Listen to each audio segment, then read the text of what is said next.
brought to you by MDH Masala. দারুণ বিশুদ্ধ প্রাকৃতিক হলুদ, লঙ্কা, ধনে। না, লঙ্কা, ধনে, হলুদ, MDH। জি 24 ঘন্টার দুরন্ত দুরনি আমি সব্যসাচী আপনাদের সঙ্গে। আর ছেলেকে তো ডিম খেতে হয়েছিল, এবার বাবা তীর্থঙ্কর ঘোষের পর নির্মল ঘোষ। ডিম থেরাপি, জুতোর মালা, কাদা, আর এসব থেকে বাঁচতে খড়দা থানা থেকে যখন নির্মল ঘোষকে বের করা হয় তখন হেলমেট পরিয়ে। ছবি দেখুন।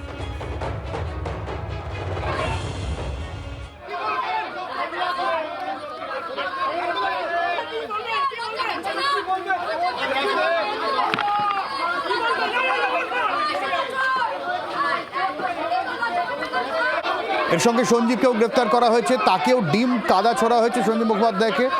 আরজিকর ফাইলস খুলতেই একের পর এক নতুন করে গ্রেফতার। পানিহাটির প্রাক্তন তৃণমূল বিধায়ক নির্মল ঘোষের এই অবস্থা। গতকালই আপনারা জানেন ওড়িশা থেকে তাকে গ্রেফতার করে পুলিশ।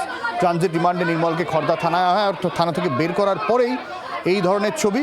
আর প্রাক্তন সিপিএম কাউন্সিলর সঞ্জীব মুখোপাধ্যায়, যার বিরুদ্ধে বিস্তর অভিযোগ ছিল, পানিহাটির অম্বিকা মুখার্জি রোড সিআর পার্কের বাড়ি থেকে সঞ্জীবকে খড়দা থানায় গ্রেফতার করে, তাকেও একই রকমভাবে ডিম থেরাপি। ছবি ঠিক কি আপডেট এখনো পর্যন্ত? বরুণ রয়েছেন আমাদের সঙ্গে, বরুণের কাছ থেকে জানো। বরুণ,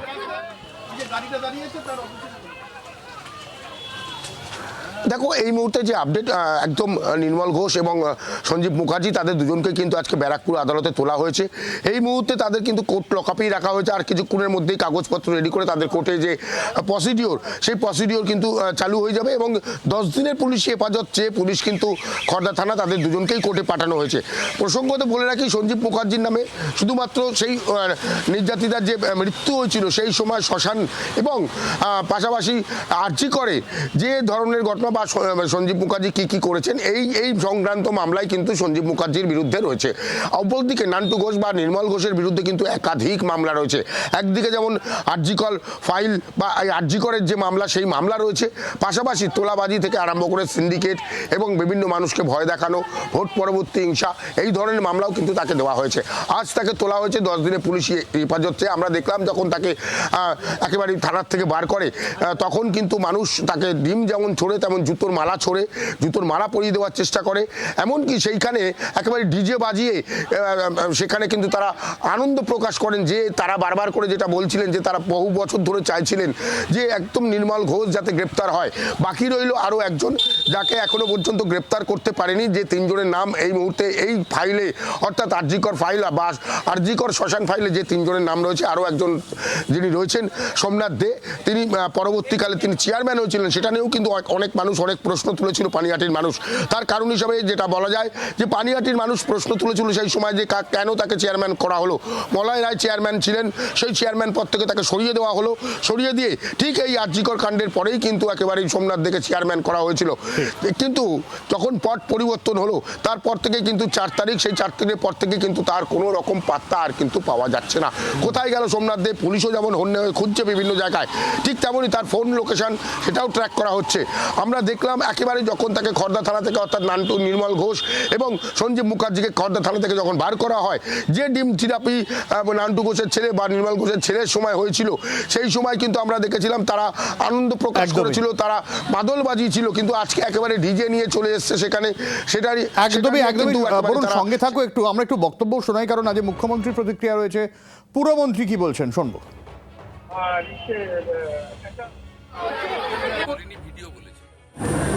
ভিডিও কথা বলে, যা তার তথ্য প্রমাণ ছিল তার ভিত্তিতে সবাই দেখেছেন।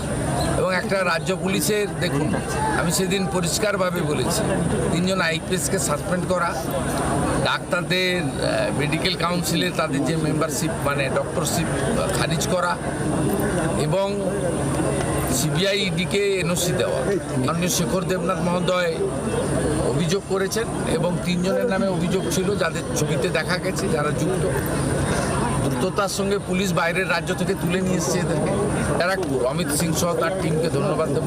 কি একজন আছে তাকেও পুলিশ গ্রেপ্তার করুক অথবা তিনি নিজে স্যারেন্ডার করুক, এটা আমি চাই।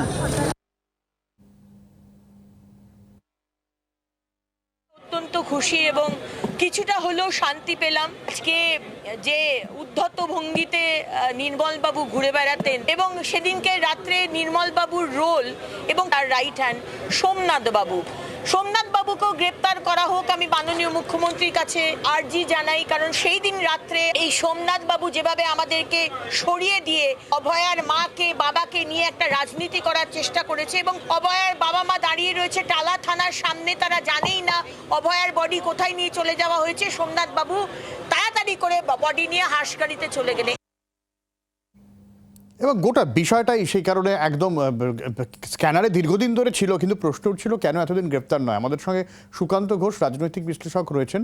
সুকান্তবাবু, আমরা তো আরজি করের ঘটনায় এই গ্রেপ্তারি দেখছি, কিন্তু এলাকায় গেলে এদের বিরুদ্ধে ভুরি ভুরি অভিযোগ এবং দিনের পর দিন এই সমস্ত ক্ষমতার অপব্যবহার করেও এরা এতদিন ধরে ক্ষমতায় টিকে ছিল। সুকান্তবাবু, আসলে দেখো, সরকার যতদিন ছিল এবং তাদের পাশে কেউ না কেউ ছিল তাদের সহায়তা করবার জন্য, সরকার প্রশাসন সকলেই ওদের হাতে ছিল। কারণ যারা প্রমাণ লোপাট শুধু নয়, শ্মশানে নিয়ে গিয়ে দেহ পুড়িয়ে দিতে পারে এবং সেই নথিতে পরিবারের কাউকে সাইন যেন না করতে পারে সেই ব্যবস্থা করতে পারে সব্যসাচী, তাদের হাত কতটা বড় হতে পারে, তো তারা তাদের অঞ্চলে কতটা তাদের বিরুদ্ধে ক্ষোভ থাকবে এটা তো আশা করা যায়। এবং আজকে যেটা হয়েছে, ডিম থেরাপির কথাই শুধু নয়, তাদের বিরুদ্ধে যে ক্ষোভটা, সেই ক্ষোভটা কিন্তু মানে এমন ভাবে বেরিয়ে আসছে যে মানুষ কিন্তু এদেরকে শুধু গ্রেপ্তার হওয়াতে ডিজে বাজাচ্ছে না বা আজকে এই গান হচ্ছে না, এটাই হচ্ছে একটা আনন্দের। কারণ আজকে একটা স্বাধীনতা পেল তারা। কোন স্বাধীনতা? এই যে এরা যেভাবে একসময় এই অঞ্চলগুলোতে দাপিয়ে বেরিয়েছে, যেভাবে প্রশাসন সরকারকে এক করেছে, যেভাবে প্রশাসন পুলিশকে কাজে লাগিয়েছে, বিভিন্ন জায়গায় জমি দখল করেছে, কাটমানি খেয়েছে, কোন জায়গায় যেরকম জোর করে দখল করেছে জমি, এর ভুরি ভুরি প্রমাণে এই তৃণমূল কংগ্রেসের বহু জনপ্রতিনিধি আছেন। নির্মল ঘোষ তো বহাল তবিয়তে ঋতব্রতপন্থীদের একটা মিটিংয়েও ছিলেন উনি। তাহলে সেই সময় থেকে আমরা বলতে পারি যে তিনি তো পুরোদস্তুর ভেবেই নিয়েছিলেন যে আমাকে কেউ ধরতে পারবে না। কিন্তু একটা কথা মাথায় রাখতে হবে যে আইন তো সবার চোখে সমান। ওই দিন যে নির্যাতিতার সঙ্গে যেটা করেছিল সে, আজকে তার ফলটা ভুগতে হচ্ছে। তাকে ওডিশা গিয়ে লুকিয়ে থাকতে হয়েছে, ওডিশা থেকে পুলিশ তাকে ধরে এনেছে, তার আগে অবধি তিনি পলাতক। তার মানে কত বড় ক্রাইমের নায়ক তিনি। এবং তিনি একজন নির্যাতিতার দেহকে পুড়িয়ে দেয়নি, শুধু প্রমাণ লোপাটের চেষ্টা করেছে, মানে প্রমাণ লোপাটের চেষ্টা করে সরকারকে সেভ, ঠিক কাউকে সেভ করবার চেষ্টা করেছে। তাহলে সরকারের বড় কোনো মাসিয়া এখানে রয়েছে যার পেছন থেকে সহযোগিতা করেছে। এই বিষয়টাই তো খুঁজে বার করতে হবে, এটা সাধারণ মানুষ দীর্ঘদিন ধরে দাবি করে যাচ্ছেন। কিন্তু এই যে বিষয় যে তড়িঘড়ি দেহ কার্যত লোপাট করে দেওয়ার মতন পুড়িয়ে দেওয়া, যাতে ভবিষ্যতে আর কোনো তথ্য প্রমাণ না থাকে, আবার করে পোস্টমর্টম ফরেন্সিক কোনো ব্যবস্থা না থাকে, জাস্ট দেহটাকে পুড়িয়ে দেওয়ার এই যে বিষয়টা, এই অভিযোগ কিন্তু নতুন করে কোথাও উঠছে জানেন? আরজি করের ঘটনার পরে কামদুনিতে, আরজি করের পর কামদুনিতে নজর এই কারণে, কারণ কামদুনির নির্যাতিতার ভাই এই নির্মল মাঝি গ্রেপ্তার হওয়ার পরেই বিস্ফোরক অভিযোগ তুলেছে। প্রাক্তন খাদ্যমন্ত্রীর বিরুদ্ধে নতুন করে তিনি অভিযোগ করছেন যে সেও তো একই কাজ করেছিল, নির্মল মাঝির মতোই সৎকারে তড়িঘড়ি করেছিলেন জ্যোতিপ্রিয় মল্লিক, সেই কারণে তার নির্যাতিতার দেহ বাড়িতেও পাঠাতে দেননি জ্যোতিপ্রিয়, এমনটাই অভিযোগ করেছেন তিনি। তাহলে জ্যোতিপ্রিয় কেন গ্রেপ্তার হবেন না?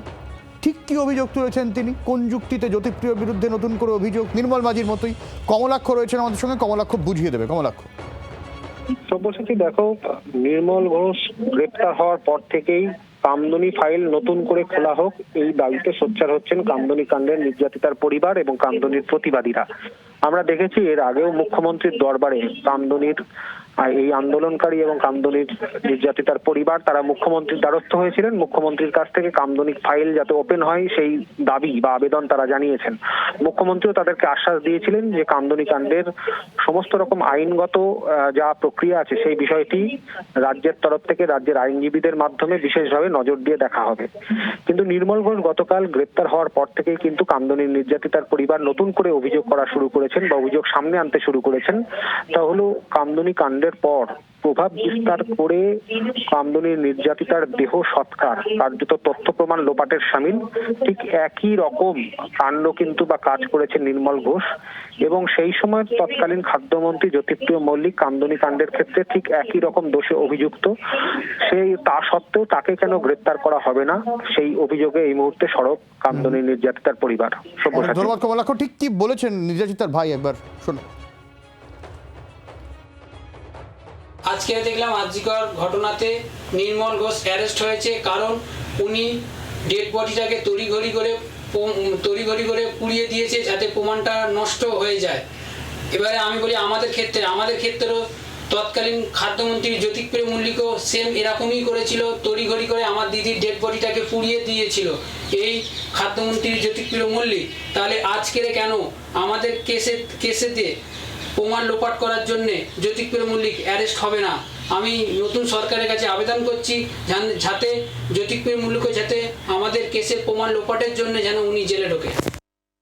একদমই যেরকম নির্মলের বিরুদ্ধে অভিযোগ, ঠিক একই রকম অভিযোগ জ্যোতিপ্রিয় মল্লিকের বিরুদ্ধেও উঠছে। ফলে খুব স্বাভাবিকভাবেই তার ভূমিকাও স্ক্যানারে কিন্তু রাখা হচ্ছে। ফলে নতুন করে আবার কামদুনি তদন্তের দাবি উঠছে, বিশেষ করে জ্যোতিপ্রিয় মল্লিকের ভূমিকা।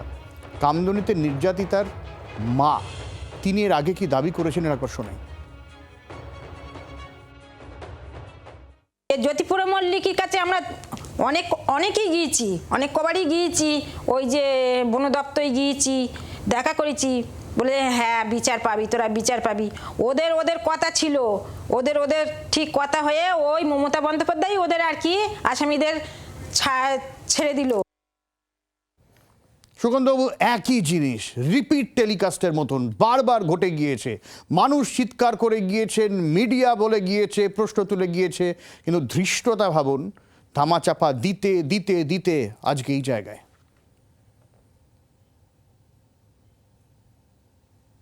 দেখো, টুম্পা কয়েল, মৌসুমী কয়েলকে খুব মনে পড়ে কামদুনি হলে, এবং কলেজ ছাত্রীকে যেভাবে গণধর্ষণ করা হয়েছিল নিম্ন আদালতের রায়ের পরে উচ্চ আদালতের রায়টা স্থগিত হয় মৃত্যুদণ্ডের। কিন্তু আমি একটা বলতে চাই যে এই যে জ্যোতিপ্রিয় মল্লিক, তার সঙ্গে মূলত যেটা অভিযোগ তার ভাইয়ের, তৃণমূল কংগ্রেসের যে পঞ্চায়েত প্রধান তার ভাইপো এর সঙ্গে যুক্ত, এবং সে হচ্ছে জ্যোতিপ্রিয় মল্লিকের খুব কাছের মানুষ। আমি যদি তার বক্তব্য ধরে নিই, এবার তার জন্যই কি জ্যোতিপ্রিয় মল্লিক এখান থেকে দূরে সরে গিয়েছিলেন? কারণ ওনার কাছে ভাই বলছেন গিয়েছিলেন। তার মানে কোথাও গিয়ে যে ধামা চাপা দেবা এবং ছোট ঘটনা, এবং এই মৌসুমী কয়েলরা যখন আওয়াজ তুলেছিল তাদের আওয়াজকে বন্ধ করা, এটা কিন্তু পূর্ববর্তী সরকারের একটা রোগ বলতে পারো, এবং এই রোগটা ছড়িয়ে পড়েছিল। কারণ যেন তেন প্রকারেও ধামাচাপা দাও, ছোট ঘটনা বলো, মানুষকে মানুষ না মনে করো, এবং নির্যাতিতাদের ভাবো একজন ধর্ষিতা হচ্ছে তিনি মহিলা মুখ্যমন্ত্রী ছিলেন, এবং তিনি যে অভিযোগটা শুধু কিন্তু জ্যোতিপ্রিয় মল্লিকের বিরুদ্ধে নয়, মমতা বন্দ্যোপাধ্যায়ের বিরুদ্ধে, আমাদের প্রাক্তন মুখ্যমন্ত্রীর বিরুদ্ধে। তার মানে তথ্য প্রমাণ লোপাটে যদি মুখ্যমন্ত্রীর নাম জড়িয়ে যায়, প্রাক্তন মুখ্যমন্ত্রী, তাহলে সব্যসাচী তুমি টপ টু বোটামই তো দুর্নীতিতে নিবজ্জিত। ঠিক ঠিক ঠিক আমরা লাগাতার জ্যোতিপ্রিয় মল্লিকের সাথে সকাল থেকে যোগাযোগ করার চেষ্টা করে যাচ্ছি, কিন্তু জ্যোতিপ্রিয় মল্লিকের ফোন আমরা কিছুতেই পাচ্ছি না। যাই হোক, আমরা পরে আবারও যোগাযোগ করার চেষ্টা করবো। আমরা পরের ইস্যুতে চলে আসি। গতকাল এই জি24 ঘন্টায় অনন্ত মহারাজ ভীষণ গরম গরম বড় বড় কথা বলেছিলেন, অবশেষে পথে এলেন। ঢোক গিলে ক্ষমা চাইতে হলো অনন্ত মহারাজকে। এখন বলছেন তিনি কি সুর নরম করে 180 ডিগ্রি ঘুরে গিয়ে নেতাজি সম্পর্কে তার বক্তব্য নাকি অনিচ্ছাকৃত, কেউ মানসিকভাবে আঘাত পেলে দুঃখিত। হম্বিতম্বি করেও এখন ভেজা বেড়াল। গতকাল কি বলেছিলেন একবার শোনাই।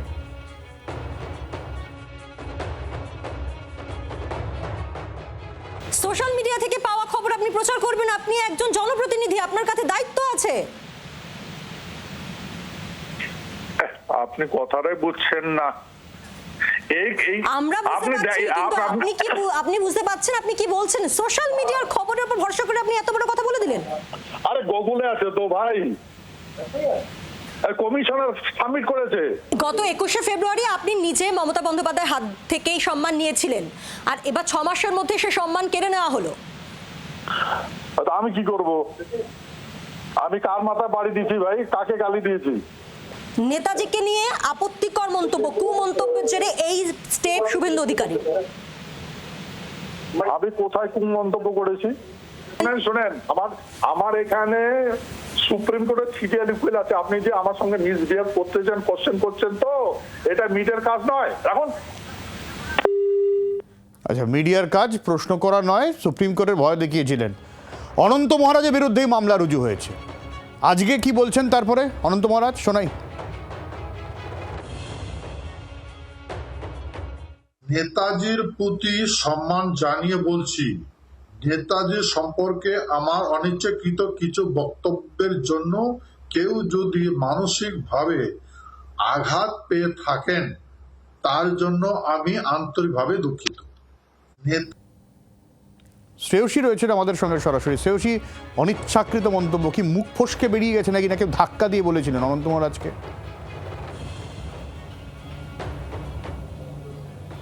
দেখো কতটা অনিচ্ছাকৃত আর কতটা ইচ্ছাকৃত সে বিষয়টা নিঃসন্দেহে বলা যেতে পারে যে প্রশ্নের মুখে রয়েছে।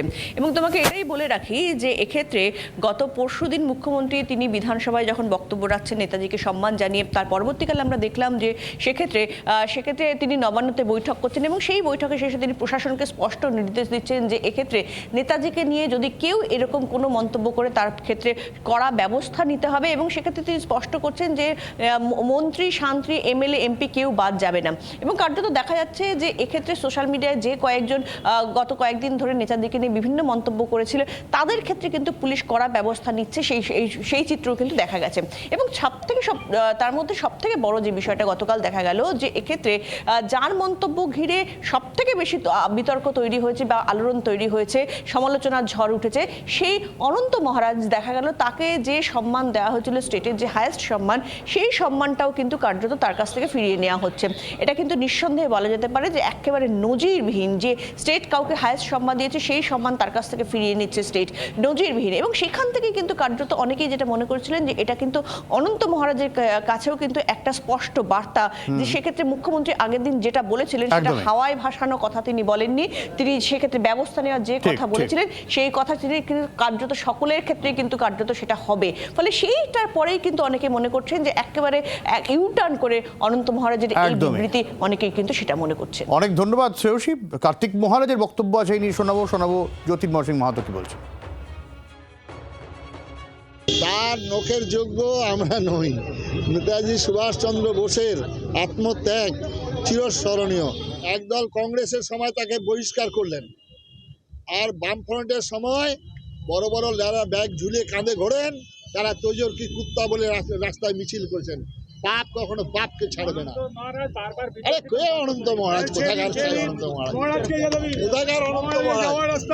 ভারতবর্ষের শুধু নয়, সারা ভারতবর্ষের কোটি কোটি মানুষ, পাঞ্জাবে তার মূর্তি, কোটি কোটি মানুষ তাকে প্রণাম জানাচ্ছে, কোটি কোটি মানুষ তাকে স্মরণ মহারাজকে। যেই মহারাজ থাক না কেন, নেতাজি সুভাষচন্দ্র বসুর মান সম্মানের সঙ্গে যে কেউ যদি মনে করুন ছেলে খেলা করে তো কাউকে রেয়াত করা যাবে না। আর সঙ্গে সঙ্গে রাজ্য সরকার তার অ্যাকশন নিয়েছে, সে যে পার্টিরই নেতা থাক না কেন। সুভাষচন্দ্র বসু বাঙালির একটা আবেগ, সুভাষচন্দ্র বসু আমাদের মানে পথপ্রদর্শক, আমাদের সুভাষচন্দ্র বসু আমাদের প্রেরণা। আরো খবর রয়েছে, শুভদীপ রয়েছেন সঙ্গে। শুভদীপ, স্বাস্থ্য আর নিউট্রিশন পাবে, শরীরও স্ট্রং হবে, অল্প খেলেই পেট ভরে, ডাইজেশন ঠিক রাখে। MDH সোয়াটিন, আসল প্রোটিন। MDH